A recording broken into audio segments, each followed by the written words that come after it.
शिखंडी ये वही नाम है जो महाभारत काल के ऐसे कुछ नामों में शामिल है जिसे युगों युगों तक याद किया जाएगा, क्योंकि सिर्फ शिखंडी की वजह से ही पांडव महाभारत युद्ध जीते थे। ऐसा हम इसलिए कह रहे हैं क्योंकि ये बात भगवान श्री कृष्ण सहित स्वयं पांडव भी जानते थे कि भीष्म पितामह के रहते तो वो युद्ध कभी नहीं जीत सकते थे, फिर चाहे महाभारत के युद्ध में भगवान श्री कृष्ण ही क्यों ना शामिल हो जाए। यह बात तो लगभग सभी जानते हैं कि अम्बा ही शिखंडी के रूप में जन्म लेकर आई थी, जिन्होंने अपने पूर्व जन्म में भीष्म पितामह की मृत्यु का कारण बनने का प्रण लिया था। लेकिन शिखंडी एक पुरुष था या स्त्री, या फिर आप यह जानते हैं कि वह स्त्री से पुरुष कैसे बना? तो आइए इस वीडियो में आज हम इस बारे में आपको जानकारी देंगे। बस आप यह वीडियो लास्ट तक देखें और यदि आपने चैनल अभी तक सब्सक्राइब नहीं किया है तो प्लीज सब्सक्राइब कर लें।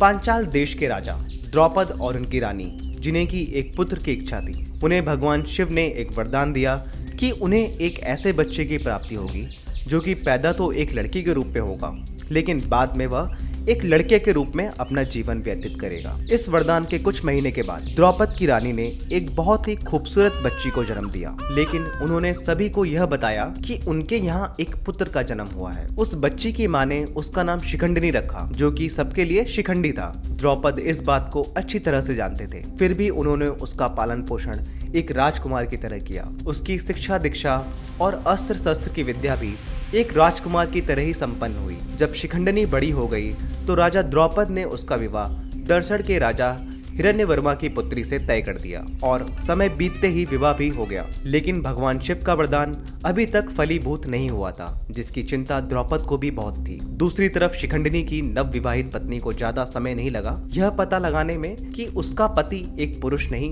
बल्कि महिला है और उसके साथ धोखा हुआ है। उसने घबराकर इस धोखे के बारे में अपने पिता को बताया। गुस्से से तिलमिलाते हुए हिरण्यवर्मा ने इस धोखे का बदला लेने के लिए अपनी सेना इकट्ठी की और पांचाल पर आक्रमण करने का निश्चय किया। द्रौपद और उनकी पत्नी बेहद चिंता में पड़ गए। उसी समय द्रौपद हिरण्यवर्मा के पास पहुंचे और उन्हें सत्यापित करने के लिए बुलाया कि शिखंडी एक पुरुष है, ना कि स्त्री, क्योंकि द्रौपद को यह आशा थी कि कोई चमत्कार अवश्य होगा।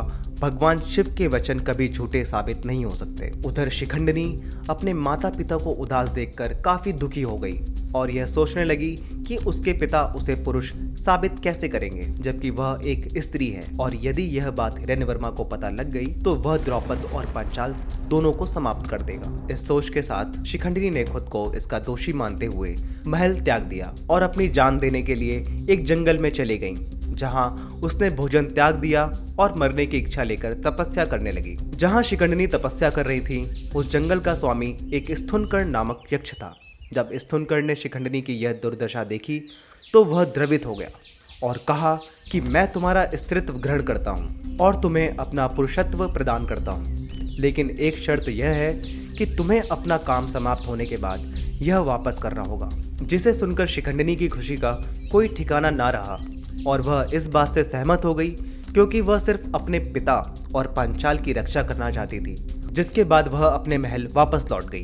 दूसरी ओर द्रौपद हिरण्यवर्मा के साथ अपने देश वापस लौटे और हिरण्यवर्मा ने सत्यापन के लिए अपने साथ लाई कुछ दासियों को शिखंडी के पास भेजा, जिसके बाद दासियों के सत्यापन के फलस्वरूप हिरण्यवर्मा संतुष्ट हो गए और पांचाल पर आक्रमण करने का विचार त्याग कर वहां से चले गए। शिखंडिनी को अपने वचन के फलस्वरूप अब पुरुषत्व को यक्ष को वापस करना था, लेकिन जंगल में तब तक दूसरी घटना घट चुकी थी। जैसे ही शिखंडिनी यक्ष का पुरुषत्व प्राप्त करके महल आई थी, जंगल में यक्षों के देव कुबेर यक्ष स्थुनकर्ण से मिलने आए और वह यक्ष को एक स्त्री स्वरूप में देखकर चौंक गए। यक्ष से सारी कहानी जानने के बाद वह और भी गुस्सा हो गए और बोले, तुमने स्त्रीत्व के बदले पुरुषत्व त्याग कर मूर्खतापूर्ण कार्य किया है, जिसके फलस्वरूप मैं तुम्हें श्राप देता हूँ कि तुम्हें अब जीवन भर इसी स्त्रीत्व के साथ रहना होगा।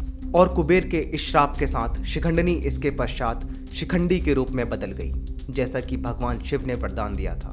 स्वयं भीष्म ने इस अम्बा के पुनर्जन्म की कहानी को दुर्योधन को सुनाया था, क्योंकि दुर्योधन यह जानना चाहता था कि उन्होंने शिखंडी के सामने अपने शस्त्र क्यों त्याग दिए। आशा करते हैं आपको यह स्टोरी अवश्य ही पसंद आई होगी और आपको कुछ नया जानने को जरूर मिला होगा। आप इस स्टोरी को अपने दोस्तों और परिवार के साथ भी शेयर कर सकते हैं और लाइक करके कमेंट में हमें अपना फेवरेट पार्ट बता सकते हैं। ऐसी ही और स्टोरी के लिए आप हमारे चैनल को सब्सक्राइब कर लीजिए और बेल आइकन को प्रेस कर नोटिफिकेशन ऑन कर लें, जिससे कि आने वाली वीडियो आप तक आसानी से पहुंच जाए। धन्यवाद।